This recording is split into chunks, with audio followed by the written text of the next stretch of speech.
Nobody gets you ready for Utah football more than the KSL Sports Zone. Ready? The season isn't over yet for Kyle Whittingham and the Utes as they wait for their bowl game matchup to end the year. Your home for the best coverage of Utah football is right here on 97.5, the KSL Sports Zone.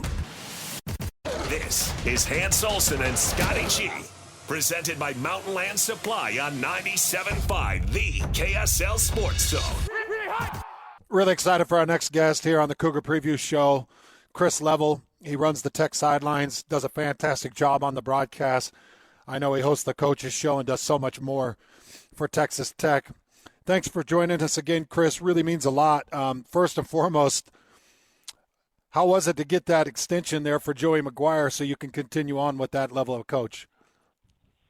Well, it's both of these coaches started the week pretty underpaid compared to their contemporaries, and now not so much, right? But yeah, I know Kalani got taken care of, Joey got taken care of, and rightfully so. This is what happens when you win and win big. But yeah, there was never really any doubt about Joey getting an extension. I think it was just a matter of when it would be announced. You know, what was it going to look like? I think he actually took a little bit less money to make sure that his staff would be taken care of and making sure that he can still take care of players. And so, you know, I think there's some bonuses in there, but yeah, I mean, this is, I think he had kept saying to people, man, they're going to bury me here. Well, you know, coaches have said that around the country, and there's some people around here that didn't believe it.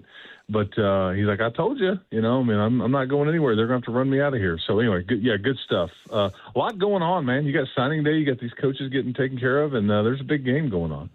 Oh, my gosh. It is so much going on. And it's been crazy here in Salt Lake City and in Provo with Kalani Sitake and his extension. Just curious, are Joey McGuire's numbers private, or is that is that going to be a public number so we can see it? No, it will be public. He's it's a 7-year deal. He'll average around $7 million a year. I think there's some easily attainable bonuses depending on how well you do and some things like that. They can grow that quite a bit. And I don't know the quite a bit part. I don't know if that's, you know, where it can get easily to $8 million or $9 million or anything like that. But I mean, I think that it'll on average be about $7 million a year. And because that's the thing, he wanted to ensure, you know, hey man, I want to do life with certain people, and my coordinators and my staff and my general manager, and these are the people that I want to be in the foxhole with. So I want to make sure that, you know, if I'm going to do something like this and keep going here, that we can keep the band together. And I think that was a big part of the way his contract was structured. I've known Kalani. We played together at BYU going all the way back to 97. So we've known each other a lot of years, and just a great guy. He is what, you know, everybody sees him to be. Is Joey McGuire the same? Is he the good old boy that he comes across? I was watching him in that presser with Kalani Sitake and the commissioner of the Big 12, Brett Yormark. He just seems like he's a good old boy. These two head coaches are very, very similar. They are culture people. They are developmental guys. They are energy guys. I think their teams play hard for them.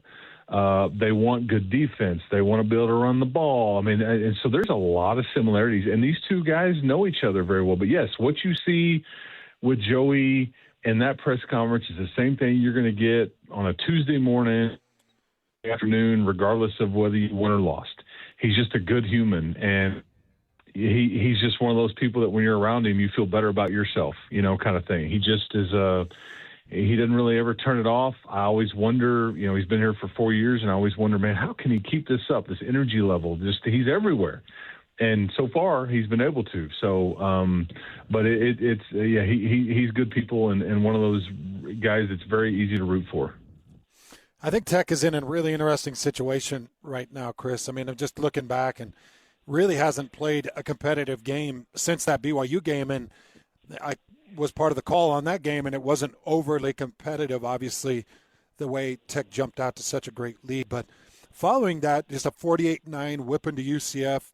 Then you get a bye week 2 weeks ago, and then you're done by halftime against West Virginia.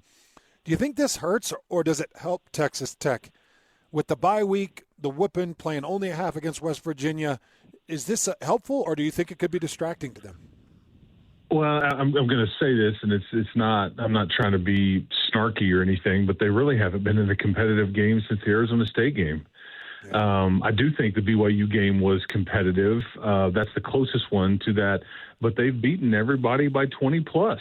No one was expecting this around here, and I keep waiting for the rug to get pulled out. I keep waiting for the letdown. I keep waiting for you to kind of show yourself to be, fraudulent in some way, and it just hasn't happened. This is a very old, mature team, and I think Joey was even saying that before the West Virginia game kicked off, because they knew on Friday night, hey, you're in Morgantown, it's really cold. Okay, is this when the letdown is going to happen? And then they just come out and you just lean on West Virginia and just start pulling guys out of the game second half because you had put it to bed. So I don't know. I don't think so. I think that's a fair question.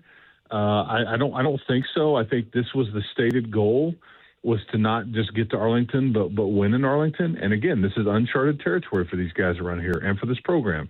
I've been doing the radio stuff for 20-something years, and there was times where I just thought, you're never going to get there. You're never going to be able to win it's just too hard. And the league has changed multiple times, but they will definitely, be ready. And I know they're expecting BYU's best. And the two best teams in this league are going to tee it up and get after it. And I'm sure you guys saw that, but should be a record-setting crowd at this game, which is really impressive. I think you're going to potentially eclipse 90,000 people in this thing.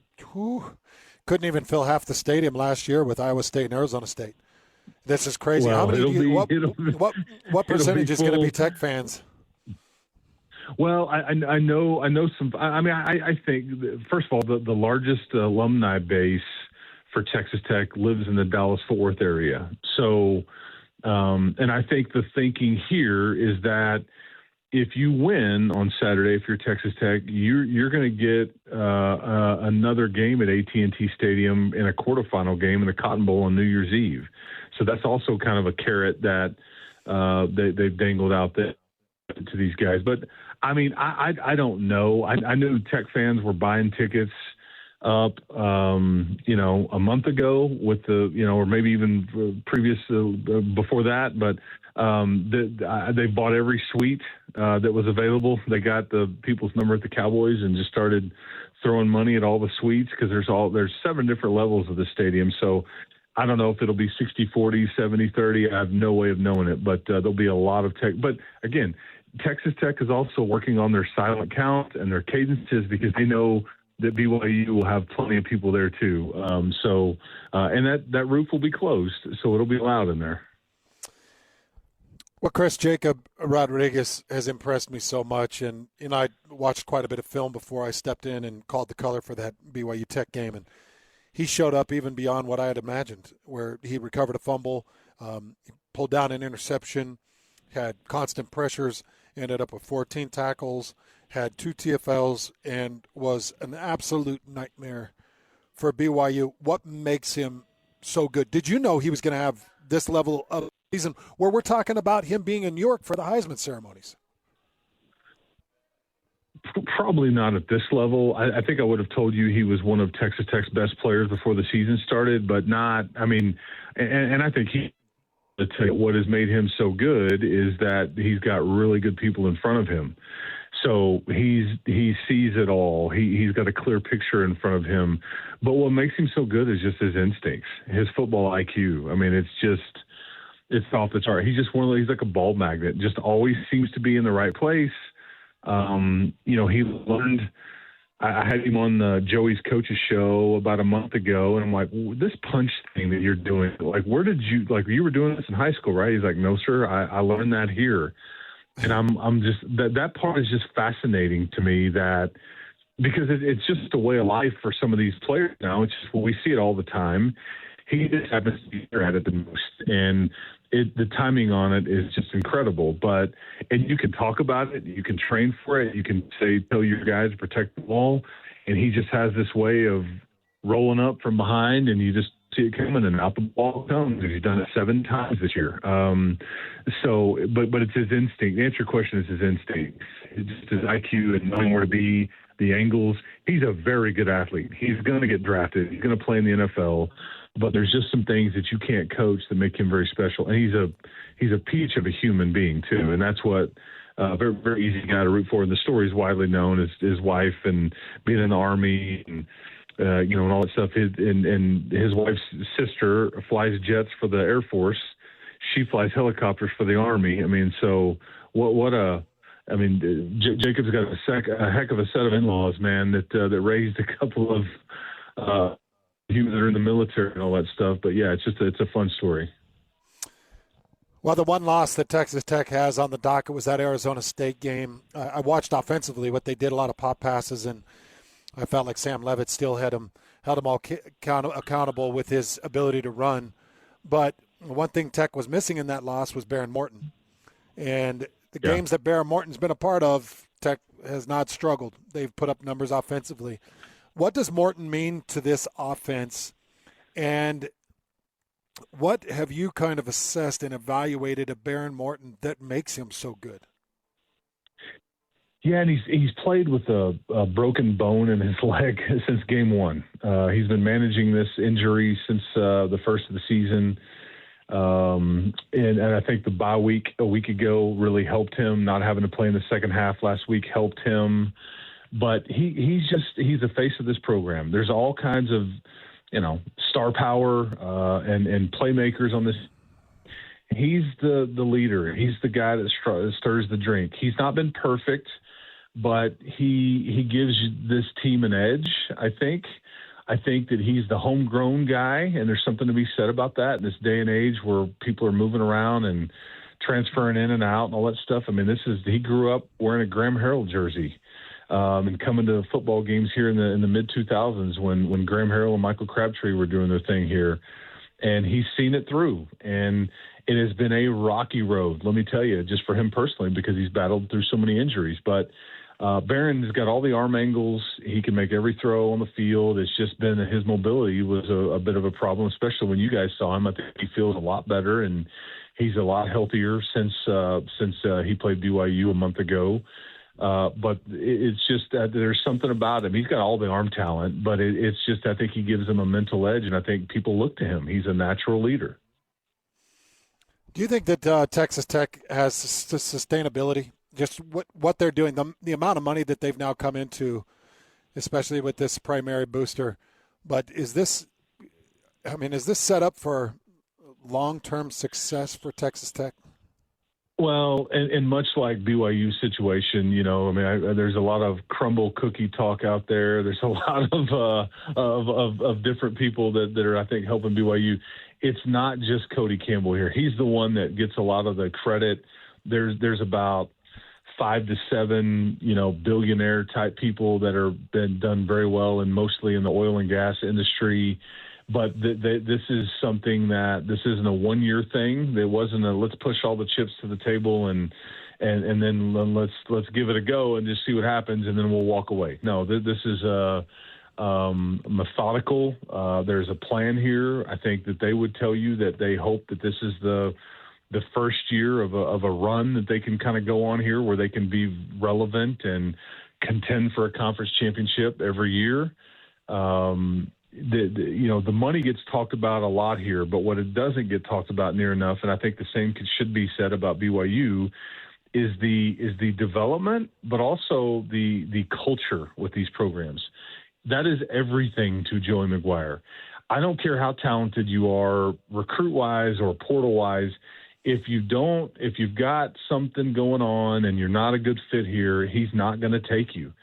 And the culture is everything, and I think Joey's a master at it, just like I think Kalani probably is as well.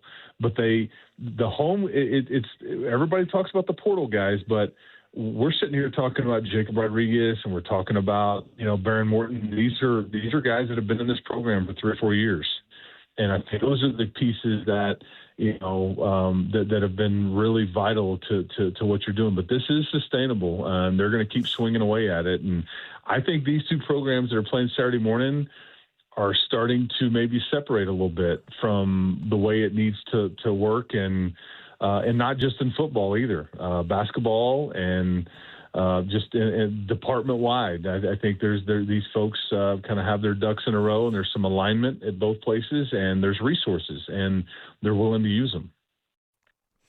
Chris, last thing, I'm just curious about the two coordinators because they're both in their first seasons, Mac Leftwich and Sheil Wood. Yep. When I watched that defensive game plan against BYU, it's just impressive. We talked a lot about Jacob Rodriguez, but that front with A.J. Holmes Jr., Lee Hunter, and that Romello Height, who's so good. How good is Sheil Wood, and where did he come from? And just kind of give me your thoughts on his game preparation and the schemes that he's put on the table week in and week out. It's a great question. That was a major question mark about this program coming into the season, is that, okay, you had this talent, you had these expectations, but you also have two brand new coordinators with two new schemes. Like, sometimes that takes a bit, and it really hasn't been a spotlight all this year to each guy's credit. But Sheil is a Willie Fritz guy. That's really, he was at Tulane, then he was at University of Houston last year, and I think we talked about this one of the other times I was on with you guys. But last year was just terrible on offense, but defensively they were top 25 defense in the country, and so it was easy to see why it was a hot name and things like that. And I think when Joey made a move with defensive coordinator, I mean, he really had heard a lot of good things about Coach Wood, and they were able to take care of him. But to Sheil's credit, what he has been able to come in and do, people would say, like, I mean, how complex is the scheme going to be? This defense is supposed to be really good. He hasn't tried to overcoach them. He hasn't tried to throw just too much at these guys and try to, like, out-scheme anybody, because he doesn't have to. And so sometimes coaches get in the way. They try to, like, your call sheets there's just way too much going on. Guys get confused. They can't run all this stuff. It's just too complicated. I think he's kind of gotten out of the way and kept it fairly simple, and then kept guys in the right spot. And he just rushes four. They don't blitz a lot. They don't have to. And I think that's kind of been to his credit. But they also adjust. You may get them here and there early in games. I mean, Kansas State did with a couple of QB runs, and then you stop it, and he's able to adjust as the game goes along. It's been very impressive to watch. Very impressive, and it changes your world when you can rush four and you can get home and you can let backers do their job. It's a game changer. And it's a different sport. Yeah, that's the tough thing. Chris, I'll tell you, just on my end of things, just getting ready for this game, and I've been talking about it ever since BYU went final against UCF. BYU's got to find a way to deal a little bit of 5-4 against this Texas Tech front. If they want to get busy offensively, you have to find some 5-on-4, because if you got a four-man front that can rush your quarterback and you have to leave 7 in every single down, every single passing down, it's just not going to work. So I look at it, Chris, and I'm saying I think that the game comes down to David Bailey, Lee Hunter, A.J. Holmes Jr., Romello Height versus Isaiah Jada, Kyle Swarchuk, Bruce Mitchell, Austin Leusa, Andrew Gentry, and then a mix of one or two rotational guys. I think that's the game, Chris. Yeah, I mean, and to me, it along those lines, it's just BYU is built to run the football. This is what they do. They're one of the best teams in the country at it. And Texas Tech is been shown to be one of the best teams in the country at stopping the run. Who wins that matchup? I think Tech won that matchup in the first matchup, and probably forced BYU to maybe drop back and throw it a bit more than they wanted to. But that also the game within the game there. And these lights are going to be bright in this thing, man. This is going to be a big stage. Somebody's going to do something uncharacteristic. You just don't know who that's going to be. And like, man, I hadn't seen them do that all year. And that goes for both teams. But that's what makes this stuff fun and why sports are unpredictable. No doubt about it, Chris. That Tech defense held BYU about 120 yards under their season average in rushing. So I think it's a big one. Chris, thanks for your time. Can't wait to see you coming up this weekend. Yes, sir, man. You guys keep hope alive. Appreciate it, and enjoy the trip down here, and enjoy AT&T Stadium on Saturday. But it should be a lot of fun.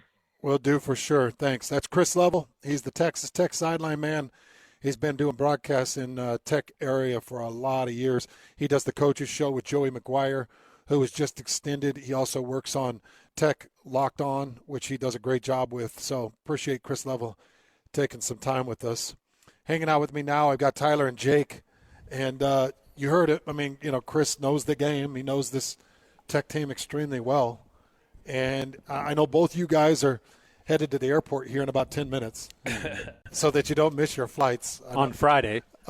When you listen to Chris Level talk about this Tech team, what are you guys thinking? Well, I think he says that we did lose the run battle last time, but the difference is LJ's healthy.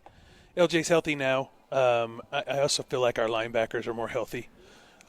Yes, for sure. And because Jack Kelly was dealing with a lot coming through that. Listen, if there's any defensive coordinator in the planet that's going to be able to adjust to what had happened last game, look out. We'd held them a whole bunch last time. I really think that we're going to get more turnovers. The defense is going to be even more solid. Our running game is going to be even better. I hate to be You're so feeling pumped good, up. aren't you? Yeah, I hate to be so pumped up. Well, listen, I'm undefeated in that stadium. Okay, I was there when we beat Oklahoma. So. Okay, you were in attendance. Yeah. So we were there and celebrating. But another thing I would add is, I don't think there was a team in the country that day, Saturday morning in Lubbock, when game day was there, that was going to win at Texas Tech in Lubbock. I don't think there's one team in this nation that was going to win that game. It was riled up. Yeah. It was wild. And the wind Everything really favored aligned them perfectly. Everything really aligned perfectly. So I do think it's a better situation. I talked about that BYU rushing effort. They put up 67 yards total. Yeah. And their season average is 195. So held well under. And then I was talking about this with Mitch Juergens. You just take a look at Bear Bachmeier's rushing production and how important it is. Outside of the UCF game, if you look at it, it's 95 yards here. It's 68 yards here. It's 65 yards here. It's 2 touchdowns, 1 touchdown. You go look at Texas Tech. It was against Texas Tech. You ended up with 11 carries for 12 yards, no touchdowns. You remember every time he went to take off, he was timid. He was getting hit. They spied him. Well, LJ took him out of the game. But how did he respond the next week? What did he say, and how did he respond after that game? Well, against TCU, they went berserk. The run game went nuts. Everything clicked. Bear is going at this at a different mindset than he was in Lubbock. Yeah, for sure. They're not going to see the same Bear. And my prediction is that we're going to get real close to 200 yards on the ground. We're going to go run downfield.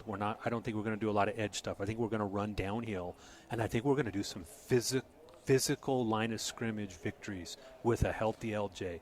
Bear right, LJ left, and I think we're going to make actually a lot more progress on the ground game than anybody gives us credit for. All right, more of the Cougar pregame show coming up next. Cougars is right here on the KSL Sports Zone. It's a Big 12 title game showdown for Kalani Sitake and the Cougars as they square off against Texas Tech for a spot in the college football playoff. Exclusive Big 12 title game coverage on the Zone is presented by JCW's, the Burger Boys. Quality and a lot of it. This is Hans Olsen and Scotty G, presented by Mountain Land Supply on 97.5, the KSL Sports Zone. Woo! Welcome back, Cougar Preview Show. Don't forget Kenny J's Catering. It delivers bold, smoky barbecue flavor for every occasion, maybe wedding, maybe it's a work party. You can get your event catered by going to KennyJ'sBBQ.com. That's KennyJ'sBBQ.com. And also, Utah's holiday magic starts here. Experience holiday lights at the ballpark at America First Square. Dazzling displays, music, and family fun now through January 3rd. Just get the tickets at the ballpark at AFS.com. That's the ballpark at AFS.com.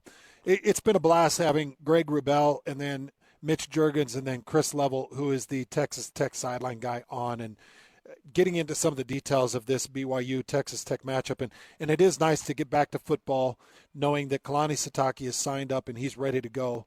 And BYU's got this massive game in front of them with huge implications. It's a win and continue, it's a lose and you're out. At least that's certainly the feel that it casts. So it's such a big event, and we know that this team needs to focus. I will tell you, as Kalani Sitake is busy negotiating, Jay Hill and Aaron Roderick are busy trying to figure out schemes that can take on this defense and this offense for Tech. I know that they weren't sitting around thinking, well, is it going to happen? Is it not going to happen? Maybe we should take the day off and maybe we should just spend time with our families. No. That's not how that went. I can promise you Jay and Aaron Roderick were laser focused on this Tech BYU matchup. And Kalani was in their ear the whole time saying, hey, boys, don't worry about this. I'll take care of this. We're going to be back with BYU. We're going to be fine. You're all going to get your increases.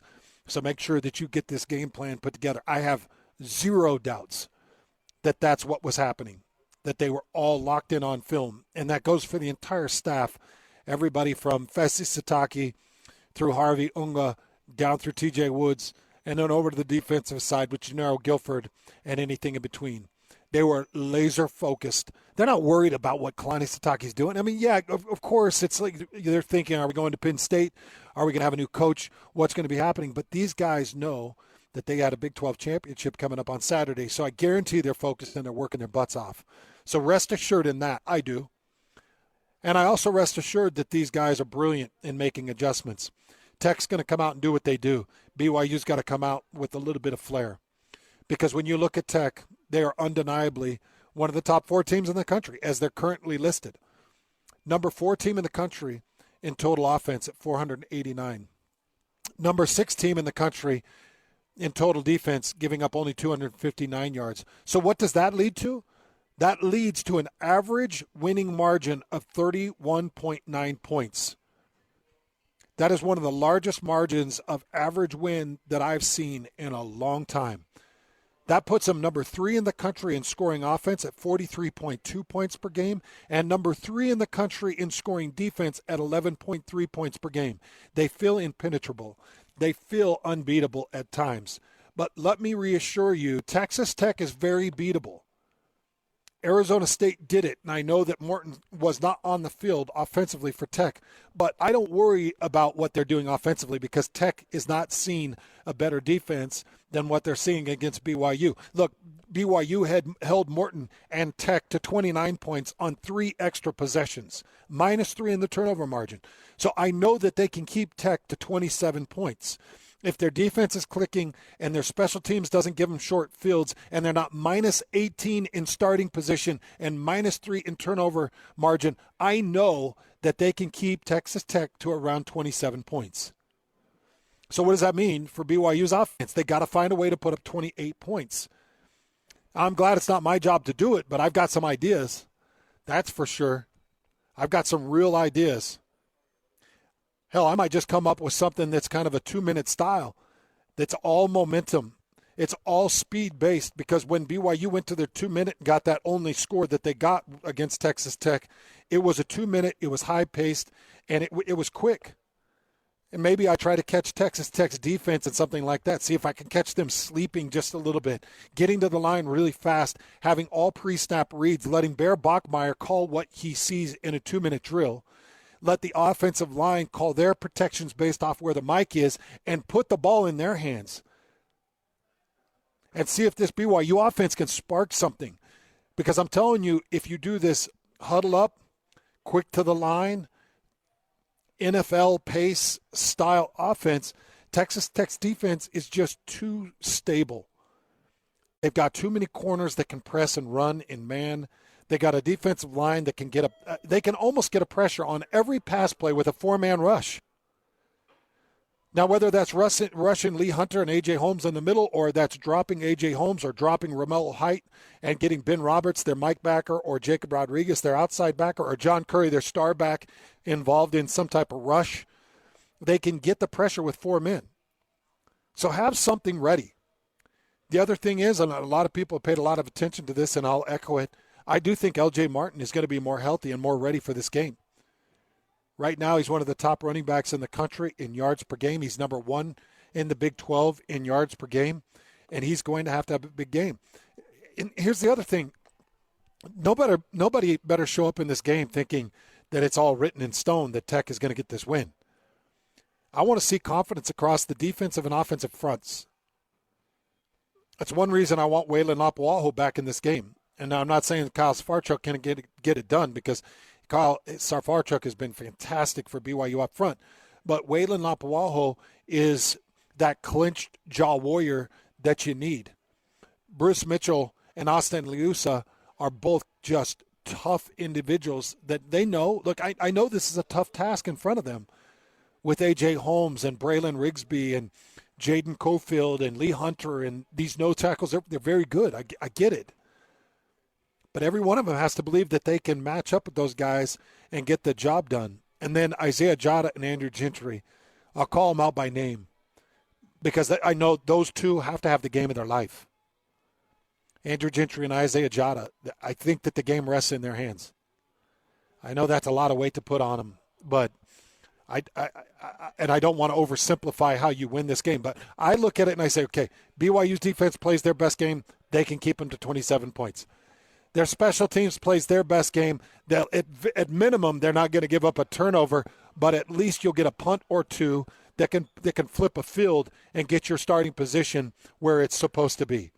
If you get those two things, now I go to, okay, well, what didn't happen in that game against Texas Tech last time? You didn't score points. Now what can you do to score points?